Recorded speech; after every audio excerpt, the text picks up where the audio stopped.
आधा फुल और बोलती चट्टान। बदलीपुर की टीम आधा फुल।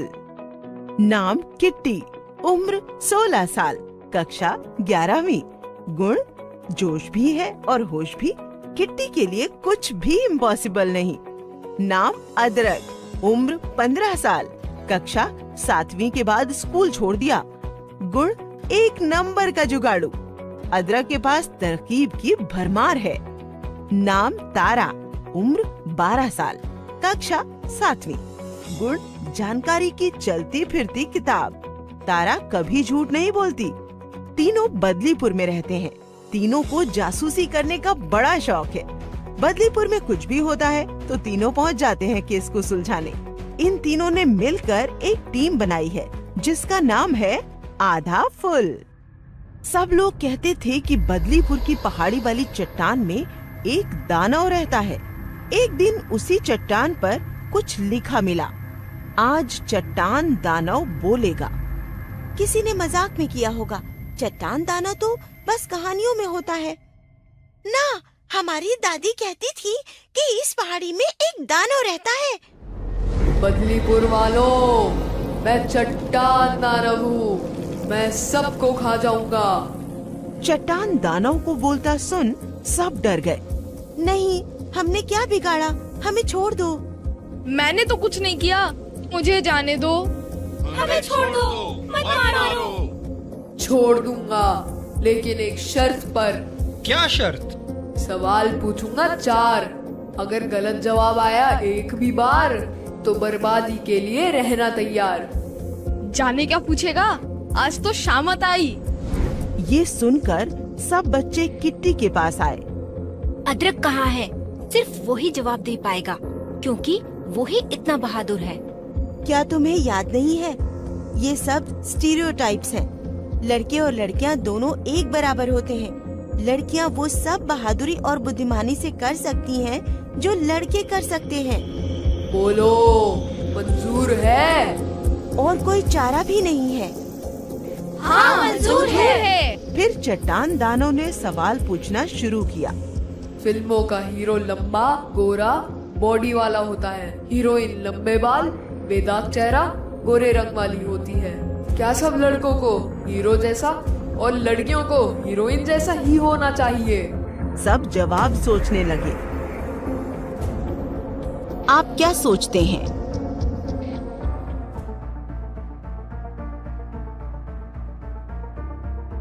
पायल और अभय एक साथ बोल पड़े। हमें पता है इसका जवाब। बताओ, पर याद रखना, गलत जवाब मतलब तबाही।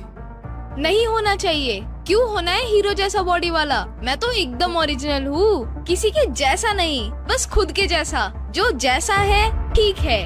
गोरे होने से क्या होता है? मुझ पर भी प्रेशर था, पर फिर मैंने सोचा असली चीज तो गुण है। जैसे मैं निशाना अच्छा लगाती हूँ, तो टीवी वाली मॉडल के जैसा लगने के लिए मैं क्यों टेंशन लूं और अपना समय, पैसा और मन की शांति बर्बाद करूं। सो जैसी हूँ अच्छी हूँ। सही जवाब। याहू! याहू!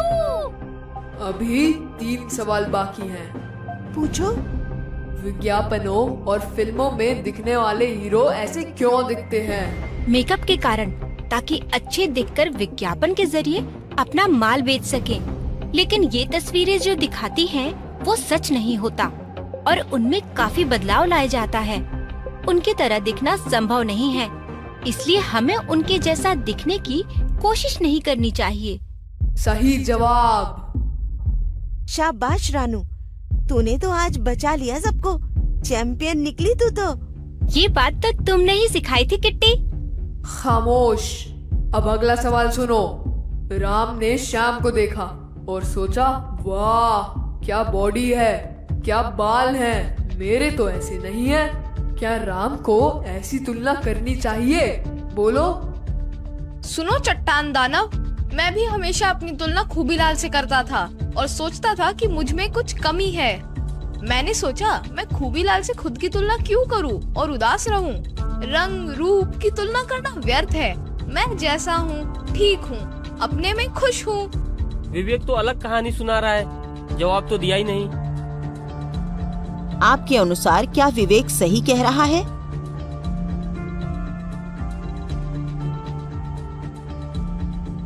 शाबाश विवेक, तुमने एकदम ठीक किया। सब एक जैसे नहीं हो सकते। किसी और से तुलना करके खुद को क्यों परेशान करना? सब अपने आप में खास है। वाह, क्या जवाब दिया है। अब आखिरी सवाल पूछता हूँ। मैंने किसी से पूछा कि क्या तुमने वजन कम किया है, बहुत अच्छे लग रहे हो। क्या मैंने ये पूछकर सही किया? क्यों पूछा तुमने? गलत बात। इतने बड़े दानव हो, इतना भी नहीं पता कि लुक्स को लेकर कमेंट करने से क्या होता है। अरे ये क्या कर रहा है? दानव को क्यों डांट रहा है? दानव गुस्सा हो गया तो? खूबीलाल का जवाब सुनकर चट्टान दानव बोल पड़ा। लगता है तुमको जान की परवाह नहीं है, मुझसे ऐसे बात कर रहे हो। खूबीलाल का जवाब अभी पूरा नहीं हुआ था। अरे, एक तो गलत काम करते हो, ऊपर से मुझे धमका रहे हो। मेरे चाचा ने बॉडी की तारीफ की तो मैं लुक्स को लेकर टेंशन लेने लग गया और मुझ पर अच्छा दिखने का प्रेशर बढ़ गया। सारा टाइम आईने के सामने ही लगा रहता। पढ़ाई लिखाई तक से मन छूट गया। मैं जितना भी रंग रूप को सुधारने की कोशिश करता, उतना ही बुरा महसूस करता। यहाँ तक कि चाचा का कमेंट सुनकर अदरक भी अपने लुक्स को लेकर परेशान हो गया। पर जल्द ही अकल आ गई। दोबारा जब किसी ने लुक्स पे अच्छा या बुरा कमेंट किया तो मैंने उसे टोका और ऐसा करने से मना किया।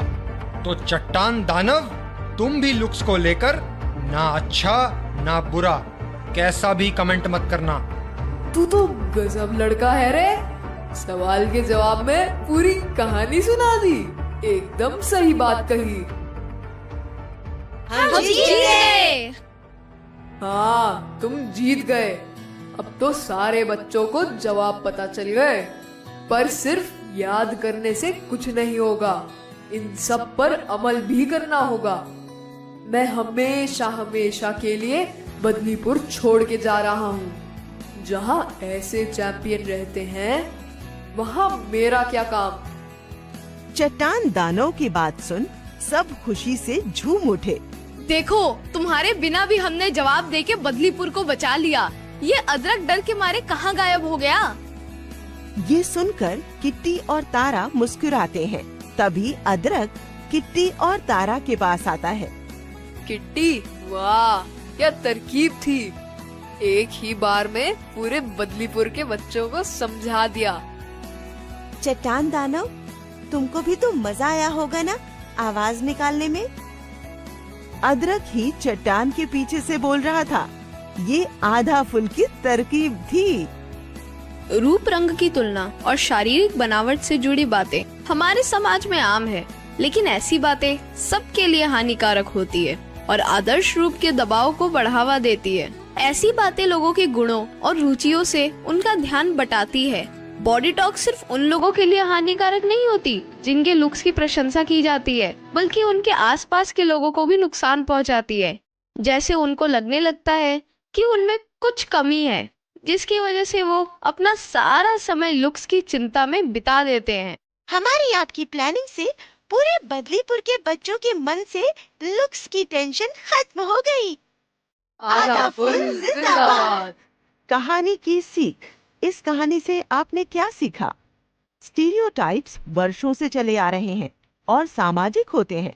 ये लड़के और लड़कियों दोनों के लिए हानिकारक होते हैं और उन्हें जीवन में आगे बढ़ने से रोकते हैं।